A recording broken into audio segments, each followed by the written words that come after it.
All right. Well, welcome to week 3 of our cohort meetings. Welcome to Ethan here. Week 1 for him. All right, so this week's teaching, I think Jason already mentioned it, but it's on being a provider. So just a reminder of what we're doing. We're trying to craft this theological argument for why we should be taking care of our bodies, why we should be thinking about our health, why that's important. The first 2 weeks we've talked about worship and then being a leader. This week, being a provider, we could kind of think of this as provider being a subcategory of part of our leadership. We said last week men were created to lead, and there were 2 significant roles that they were given in the beginning, and one of them was to provide. So this comes from, on your sheet there, Genesis chapter 2, verse 15. Ethan, you want to read that? The Lord God took the man and put him in the Garden of Eden to work it and keep it. To work it and keep it. So the word here for work means to cultivate, to tend, but do that expecting production, right? Expecting fruit of your labor. The word keep here means to watch over, to preserve, or to guard. Now we could go in a number of different directions here in terms of application, but God placed Adam in Eden, and the root word there for placed or put there is to rest. So we could think of it as God rested Adam in the garden. That's where he wanted him to be, right? That's where he wanted him to set up shop, to take dominion, to be his home. Part of what dominion looked like for Adam there is he was supposed to be productive with what he was given, right? Take the raw materials of creation and work them so that he was able to provide for his household, as well as guard it from anything that may want to harm it in any way. Now we obviously know the story. He didn't do too well at guarding it from anything that could come in and cause harm to his domain. But that's what he was supposed to do. So we could see this as a charge for men who, as we talked about last week, are the covenantal heads of their families, as Adam was the covenantal head of mankind, to tend and keep, to cultivate and guard, or to provide and protect is how most people kind of refer to that, is provide and protect. Their own little gardens. So men are called to provide and to protect their gardens. So what is our garden? Well, we could think of that as wherever God has rested you. So we were just talking about this before we pushed record, right, Johnny? Your family is what kind of the context that we've been talking about it in. But where does he have you? Where has he called you to lead? Most importantly, the household. We want to be able to provide for our households first and foremost. But then the question becomes, provide what? Spiritual leadership, yes. Right? Men are supposed to wash their wives with the water of the word. Fathers are supposed to instruct their children in the ways of Christ, which, like we mentioned last week, it could be argued that you don't necessarily need to be taking care of your body. That isn't required to be able to lead spiritually, unless we're talking about some sort of significant health issue, right? Something go completely wrong with your body. If you're in a coma or you're dead, you're not spiritually leading your family. But also think about if you're in pain all the time, right? If there's depression happening, that makes it also more challenging to be leading your family even spiritually. But most theologians believe this principle of men providing goes beyond just providing spiritually. Right? It's really about men providing in all areas of life so that their family can flourish. So I wanted to just look at a few scriptures to close this week out to kind of flesh that out a little bit. First one is Exodus 20, verse 13. Connor, can you read that? I know it's a long one. You shall not murder. You shall not murder, right? So obviously, sixth commandment, very clear in one sense. Do not take the life of another in an unjust way. But it's not actually that simple. Kind of the thrust of this commandment is the sanctity of human life, right? Human life is sacred. If you look at that quote from R.C. Sproul, this was out of a talk that he gave on, he was kind of making an argument for why abortion is wrong. But he said, human life is so sacred that an attack upon a human being is regarded by God as an attack upon himself, because any malicious attack on a human being is an attack upon one who bears the image of God.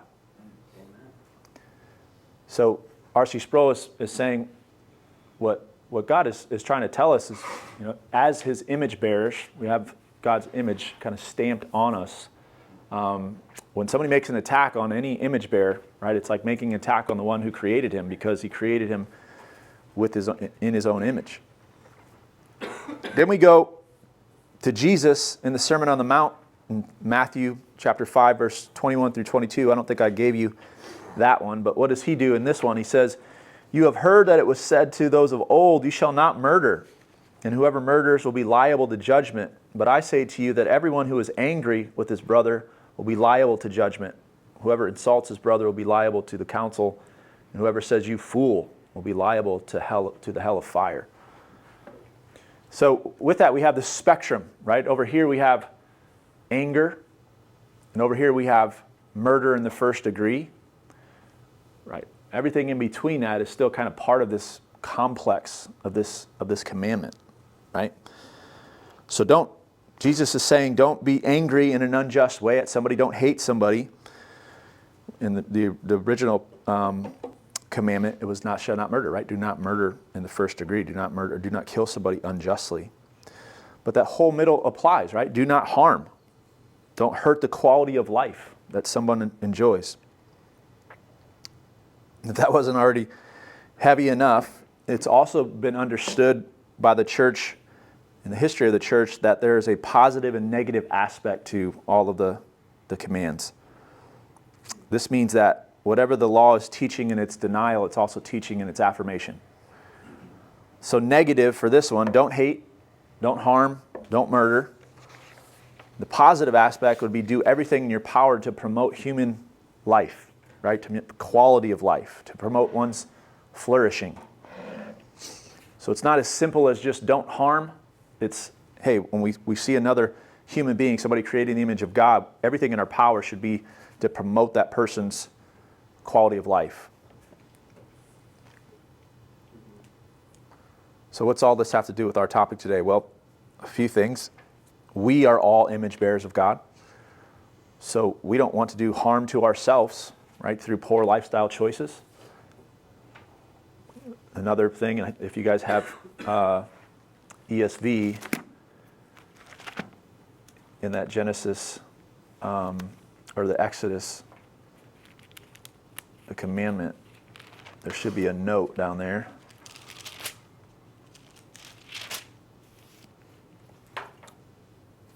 On thou shalt not murder, the note is the Hebrew word also covers causing human death through carelessness or negligence. Right? So if we're just neglecting something and harm happens, of course, if we're neglecting our own body, harm can happen there. But that's a general argument. So specific to this week's topic being a provider, we need to provide an example, right? At the bare minimum, an example for our families to follow of taking care of our bodies. Taking care of our bodies brings us to the next passage. That's Ephesians chapter 5, verse 28 and 29. Johnny, you want to read that? Yep. In the same way, husbands should love their wives as their own bodies. He who loves his wife loves himself. For no one ever hated his own flesh, but nourishes and cherishes it, just as Christ does the church. So Christ nourishes and cherishes his body, the church. Husbands are supposed to nourish and cherish their wives. So nourish here means to feed, to bring up to maturity. Cherish means to keep warm, to have tender love towards. There again is spiritual aspects here, but it's also, you can think physical. We need to make sure that we provide a way for our families to be fed and kept warm. Now, again, kind of back to the discussion that we've already been having before recording. In our day and age, it's possible to do that in our industrialized world, in our technological world that we're in now. We can kind of do that by sitting in front of a computer all day long, right? But think majority of history, providing that for their family, men were required to be physically active and capable. They had to build things. They had to hunt for things. They had to farm for things. They needed to be physically capable to get those things done in order to provide for their family. So more necessary, of course, to be taking care of your body with that type of work, but I think it's still important regardless of what your means of providing is now, and that's something we can get into when we get to our discussion piece. But think of it just like this. Healthy people have less distractions to actually working hard and providing for their families. What I mean by distractions, obviously if somebody's sick, extensively sick, then that just takes them out of the being able to do that. If somebody, of course, is disabled, but then back to what I mentioned in the beginning, if something's just kind of in pain all the time and it's stress, pain is stressful, right? If you're stressed out all the time, that's not going to go well for doing those things. So just less distractions to be able to actually do what God's called you to do there. And then probably the most well-known passage of Scripture about men providing for their families is from Paul's first letter to Timothy. That's 1 Timothy 5, verse 8. Heath, you want to read that? Do you have that? But if anyone does not provide for his relatives, and especially for the members of his household, he has denied the faith and is worse than an unbeliever. So this passage actually extends our reach as men. It says that a man who does not provide for his extended family is worse than an unbeliever. Another heavy passage for men. We don't necessarily need to dive into exactly what that means, but it speaks to this importance of men needing to be capable, right? Spiritually, physically, mentally, even financially capable of taking care of course, their immediate family most importantly, but this even kind of calls them out to, hey, are you capable of doing what it takes to take care of even extended family, relatives? So there is weight on us as men. People need us. Right? That's always something to have in the back of our minds. People need us. Of course, our families need us, our wife needs us, children need us, relatives need us, but I would say the world needs us, right? Especially in the spot that we're in right now. So let's be taking care of ourselves so we can be ones who fill those needs that all of those people have. All right. I had another passage to go through, but I think I'm going to save it for the last week here, because I don't know, it's still not completely well thought out, but you guys get to work it out with me next week. So what are thoughts? I feel like I don't remember, but if anyone does not provide for his relatives, I feel like I don't remember ever seeing that. Members of the household, I've always known that, but what does that mean? Yeah, so this is Paul's writing to Timothy, and he's given him, so like the, whatever you call these things in the margin, it says instructions for the church. So he's kind of laying out, Timothy's elder of this church. Here's how your church should be functioning is basically what he's saying. So he's got, he tells them how younger men should be treating older men, how younger women should be treating older women. What should you do with widows? All of this stuff, and it's within that, where he's talking about how you should handle widows, where he gives this command. But yeah, I think it's part of loving your neighbor, right? You could think of who is your neighbor. Obviously, what the parable teaches us is if you're walking by somebody and they need you, then that's your neighbor.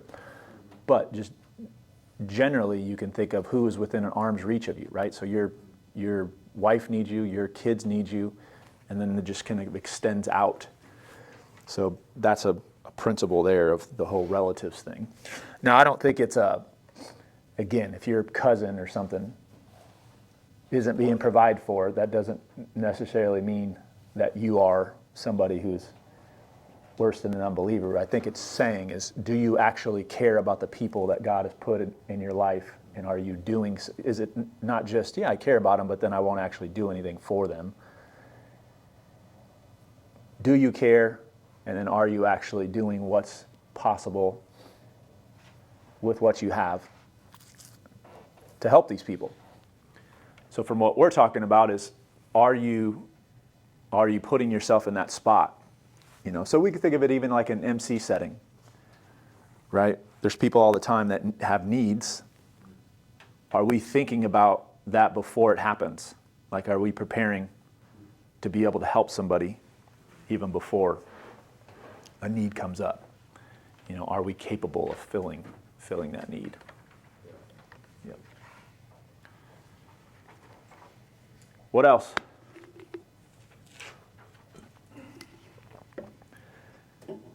I know this is a little bit more difficult to think about than the other 2 weeks because I think we're all providing, right?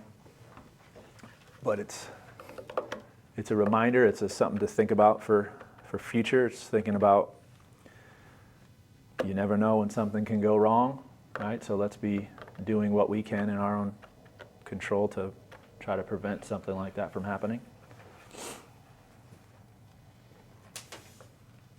I think this has been good for me because one of the ways we were thinking about like our finances recently was like increasing income as opposed to just cutting expenses. So this, yeah, just like that's an option. Like if you need more, or if like, you know, yeah, more than just your household, you know, you want to be able to bless others, then increasing income is an option. It's not a question, but. Right. Right.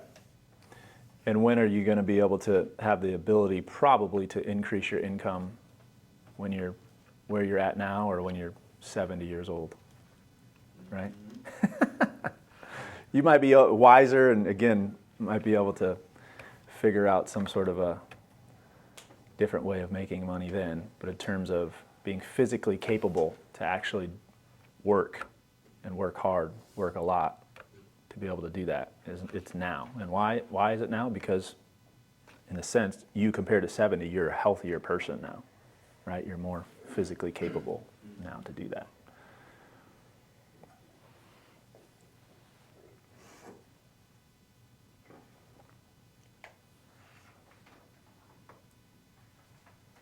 Any other thoughts? What's your thoughts, Ethan? I guess why'd you decide to kind of hone in on the "you shall not murder" part as part of providing? Yep. I wanted to first start with that we should be thinking, when we're thinking about providing, it's not just like the bare minimum, right? We should be thinking about so if part of that command is promoting human flourishing, right? Promoting quality of life of people, back to the whole, who is our most important people? If we think about our wife, if we think about our children, like we want to be able to provide in a way that we're not, again, doing any sort of harm to them, but also being able to promote their quality of life as best as possible.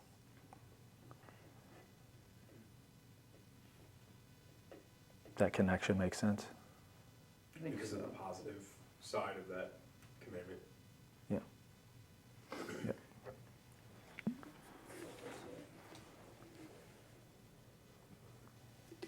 Because I think we can, especially as, you know, I'm prone to this as just, what is the minimum that I have to do, and that's what I'll do, right? But I think that's calling us to, specifically when we think about whatever you want to say, the health of your family, what's their quality of life like, all of those things. We should be thinking we want that to be the best, that whatever's in our power to promote the best for them in that way. Yep.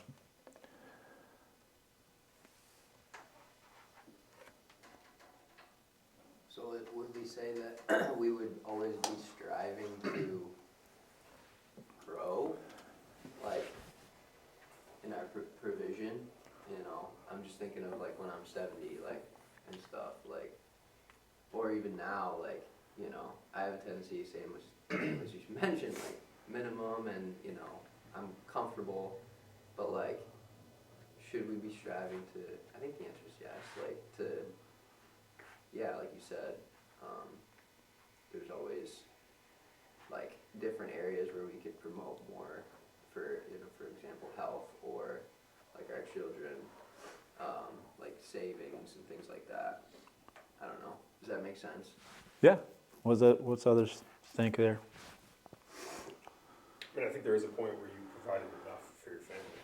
Like, I don't think, like, you don't need to be a multi-billionaire or whatever. Mhm. Like, there's a means to there. There's an end to that. But I think what happens there is if you are capable of making that much money, in that sense of providing, at least, like that's where your responsibility is probably to also provide for others. And to no longer just use that for your family and buy some big mansion and be like, no, God tells me I have to provide for my family, so we need a water slide and a putting green, like we need all these Right. things, right? This is me providing for my family. Like instead of fake spiritualizing that, like I think your responsibility is now to provide for other people, to bring other people into your leadership and provision. Yeah, it kind of just goes into stewarding well. So if you can do that, you can make more businesses and provide work for more people and have it be good things that go maybe against the bad cultural things, then you're, yeah. Yeah, and I think the other thing that kind of limits growth in that area is if you're compromising in other areas, right? So if you're also not providing spiritual leadership for your family, right? If there's just quality and quantity of time with them so that you can go and make a bunch of money, then now you're kind of out of balance there. Yep. Yeah, like the most obvious career step for me, the two most obvious career steps at Deere for where I'm at. One would make me have to work a crazy amount of overtime, and the other one would probably have me traveling 3 or 4 days a week. I don't want to do either of those. I don't think that sets me up to care for my family well. So I can't just do the obvious next job. I sit down with my boss and he's like, well, have you thought about this? It's like, well, of course I've thought about that. Like, I'd be making $30,000 more a year if I did that job. But I don't want to do that job because of what it means for my ability to care for my family. So that would limit your money is not the end of the game. Yeah, I guess I was trying to like discern like what it means to like feed and keep my family warm versus like, yeah, kind of what we're talking about there. Excess. You know what I mean? Like, and that's a discernment question. There was a guy at my church back in Peoria. It's just John Whelan. What's his? I don't know he owns a couple hotels somewhere in the United States. I don't know, but he was the wealthiest guy at Grace Presbyterian Church, and I knew that because every time you had to raise money for something, someone on staff at Campus Outreach would give you John Whelan's number, and you'd call him, and he'd ask you to come over, and you'd sit down and talk, and he would always give money to everything. Like everybody got like $100, $200 check from him for whatever they were doing, going on a mission trip or whatever. And like his family had a beautiful house, but it wasn't crazy. But I knew this guy's loaded. But like what he's doing is his family was comfortable for sure. I mean, beyond normal levels of comfort. But like what he was capable of doing for his family was unnecessary, lavish, probably make them soft, probably not be good for them. Like, Yeah. But his mission then became to support the work that God was doing through the church in various different ways. That's good. That's an interesting point that you just brought up of making them soft. Of comfort does that. And so that also is a thing to be thinking about as you're providing is, are you just making your family more reliant on to a certain extent? Yep. Well, even just the phrase that I used, quality of life, like Yeah. being able to dive into what that actually means. Yeah. You know, that doesn't mean just making everything easy for them, like he said, getting a bunch of water slides and all that type of stuff. Right? Quality of life would mean making sure they're being exposed to doing hard things. Yeah. You know. Responsibility. Yep. Like I thought I was just listening to the Sacred City Life podcast on Tim Keller, and how Justin said that for all 40 years, Tim Keller lived in the same apartment, or whatever it was. Yeah. Wow. So, that's Rent control, baby. maybe Paying he the same rent for 40 years. maybe he owned it or something. I don't know. So that's literally how New York works. They can't raise your Whereas rent. you contrast that with like the Bright Hearth guys, Brian Sauvé is talking Yeah. about like, you know, Homestead. building businesses and all those things. So it is interesting with that Christian comparison. So that's why I was saying it's a discernment, I think. I mean, it could be like, but if you're on mission to people, there could be so many situations where you're, you know, wanting to stay for a certain reason. Yeah. So it's, Mhm. Yeah, yeah. exactly. Where God has you, type of thing. Yeah. What's one way that you see yourself providing for your family that isn't just like financial? One. Spiritual would be a big one, but like that's a good one for sure. Well, I mean, I don't know any other way of saying it other than just my presence, right? Making sure I'm there, I'm with them, right? We're around the dinner table. Even if nothing necessarily spiritual is talked about, like their dad is there. I think that's a huge one, you know, being at their games, right? I don't know how many people I've talked to now that, because I'm coming from that world, right? Being an athlete, I still talk to a lot of people who are former athletes, and the people that bring up that their parents, either their parents were never at their games, or they talk about how my parents were at every one of my games, and my parents were a lot of times my friend's parent, because they were the ones bringing them to the games and taking them home from the games and stuff. So that type of stuff is huge. But I feel like that's just kind of the bare minimum of something like that would have changed a kid's life. And that's not even, again, sitting around the table, opening up the Bible, and those type of things. So just your presence, you know, knowing that you care about them, that you love them, all of that type of stuff is, I think, huge. All right, I think people are already coming over there, so thank you, men.